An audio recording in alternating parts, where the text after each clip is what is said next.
Hello everyone, welcome back to a brand new video. Now it's the international break. There's not much to talk about in regards to Arsenal news, anything. So I just decided to make a video and talk about what I think Arsenal have, just to rate how Arsenal have been so far. I think it's maybe Arsenal have played a total of maybe 8 games, and yeah, just give my thoughts on it and my opinion. Of course, we'll talk about international break first. Like literally, we had an international break, I think 2 weeks ago or something, and we're having one again. And apparently, we're about to have another one in mid-November. Like, these international breaks are an absolute joke. Like, no one enjoys it. Okay, you're playing in a dead, useless Nations League that honestly no one gives a crap about. I think the average person doesn't even understand how the Nations League works. We just had the summers of the Euro. Okay, a fun tournament. Okay. And now once again, the players, international football. Like, what is the absolute point of this rubbish international football? The only benefit the international football has for Arsenal right now, which is the fact that it does allow Arsenal players to come back, who are nursing injuries, like Timber, Ben White, Martin Odegaard. It does give them some time to recover so they don't miss matches. But apart from that, it absolutely stinks, okay? It's so rubbish. Your players go and there's a risk they're going to come back injured. We saw that with Saka, we saw that with Odegaard. So yeah, it's just absolutely useless. And honestly, I think it devalues international tournaments. When you're watching England and whoever play every time, and then when it comes to the Euros, it's almost like, you're just so sick and tired of seeing England play that. Yeah, so I just think it's garbage, okay? But let's talk about Arsenal, okay? This season, I think Arsenal started off okay. I think we started off okay. Compared to last season, we started off much better. If you remember last season when we started, we drew, I think, against Fulham when we had an extra man. And honestly, it was a very, very poor start to last season. And the fact that the reason why we didn't win the league last season was because of our poor start last season. But the thing is, we actually played really well near the end of the season, which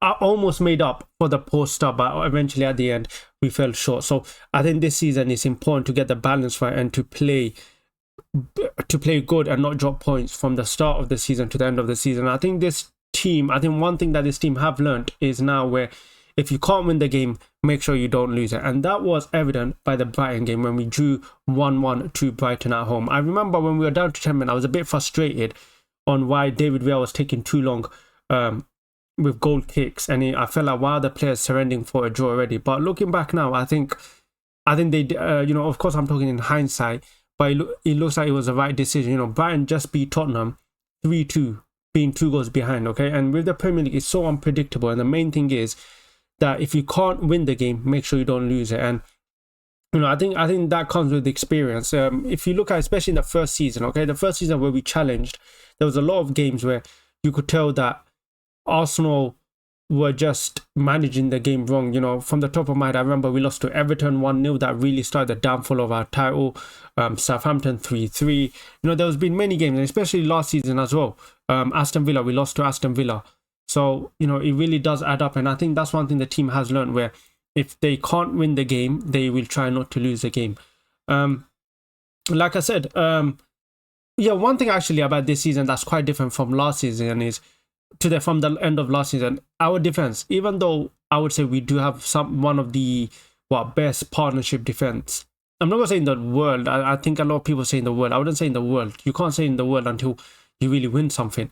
But it's a really good partnership, Gabriel and Saliba. This season in defense, we've conceded, I'm trying to think of on the top of 3 goals against both Leicester and Southampton, okay? And the truth is, that's simply not good enough. When you're especially at home against a newly promoted side, you can't be conceding 3 goals in 2 games, okay?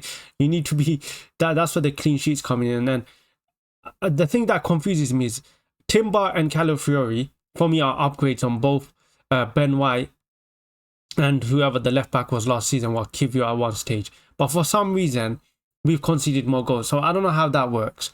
But yeah, I don't know how to describe this season. I think it's been okay, considering, the injuries we had. And a big blow to Arsenal this season has been Martin Odegaard. And I think the absence of Martin Odegaard will be shown in more games. And I think it was highlighted in the Southampton game, okay?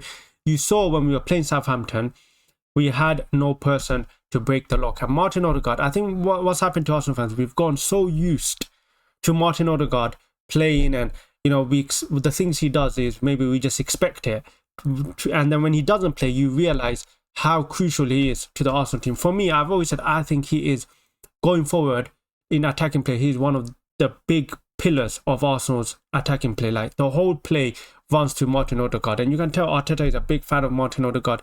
He praises him a lot. There's a reason why he's made him captain.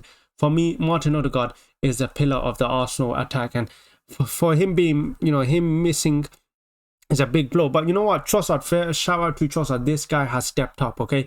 With Leandro Trossard, there's one thing about Trossard, okay? He's a very difficult player to predict, okay? There could be games where he doesn't play in the for a good full 90 minutes, but you know you can't take him off, because you know in that moment, in that single moment, he will create something, or he'll score, or he'll get an assist. He's just inevitable at this point, where the fact is that we just can't take him off, and I think he's done really well. And for me, I was looking at this season, I was thinking to myself, where can Trossard play? You just signed Raheem Sterling. Trossard, in terms of beating his man, he has good pace, but I wouldn't say, like, he's not going to beat his man with blistering pace, or, you know, take his the fullback on one-on-one. But one thing he has done very well, he's a very intelligent player, and you can tell technically so secure with the ball that he's able to play in a multiple position. And I think we have found his new position, which is a second striker.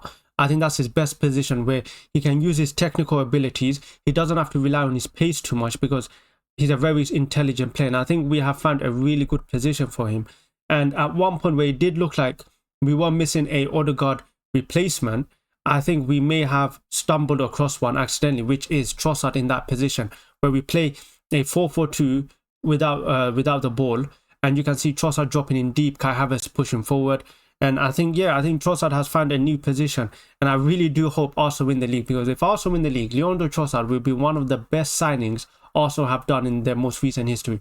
For a price of what, less than 30 million, you got a player who is so clutch. Like, Leandro Trossard is probably Arsenal's most clutch players. This guy has contributed. When you look at last season, just look at how many goals this guy has scored in big moments, in big games. This guy is so clutch, and I can't think of how lucky were we to miss out on Mudryk. Could you imagine we signed Mudryk? Like, Lord have mercy, what could have happened if we signed him? But the season, look, Champions League, I think we've done well. For me, one important thing was Champions League. I wanted to see Arsenal do well in the Champions League, because I felt that no matter how good we played in the Premier League, you just felt like when we used to go in the Champions League, it never used to translate. I don't know what it was, maybe a lack of experience. But for me, Champions League had always been a tournament where tactics are not really a major factor on winning Champions League, because if it did matter, Manchester City would have won the Champions League since Pep Guardiola has come, okay? Champions League is all about individual brilliance and individual moments. And for me, I wanted to see how the Arsenal team reacts to when the game is not going as expected, okay? We saw that in Porto last season, okay? I remember that was the most distinct game where I realized that where Arsenal struggled a bit when their tactics and the game plan doesn't flow as they expected it. When it's now free flowing and they have to think on the spot, and you know, now it's about the players turning up themselves, also don't do too well. And you saw that last season, but this season it was a big. Now, of course, with Odegaard being out injured and we don't know when he's going to come back, the main important thing is that Arsenal still remain in the Premier League title race. Now, the difficulty is that because of the hard games that are coming now, I'm very interested to see how Arsenal cope. I'm interested to see whether we're going to keep playing Trossard in all the games, or is Ethan and Warwick might come in. Will he maybe be a addition to that number 10? Will he maybe take Trossard's spot? For now, I think the way to move forward is the lineup we've been playing with Trossard as a number 10, as that Odegaard replacement. But it's going to be interesting. It's going to be very interesting to see how Arsenal cope.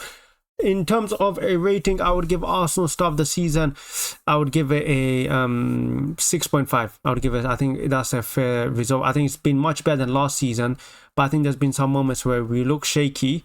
But overall, I think we've done well, quite decent in terms of the injuries we're currently facing. A big player that's out right now. But defensively, I think we've looked okay defensively. there were, like I said, there were some games where we looked exceptional in defense, like Manchester City when we're down to 10 men, and then, you know, you contrast it to Southampton and Leicester where we look so shaky. So like I said, I think 6.5 is okay. So I think it's a decent rating, but of course what's more important is your thoughts. So let me know in the comments. Make sure you subscribe, make sure you like the video, and I'll catch you guys in the next time.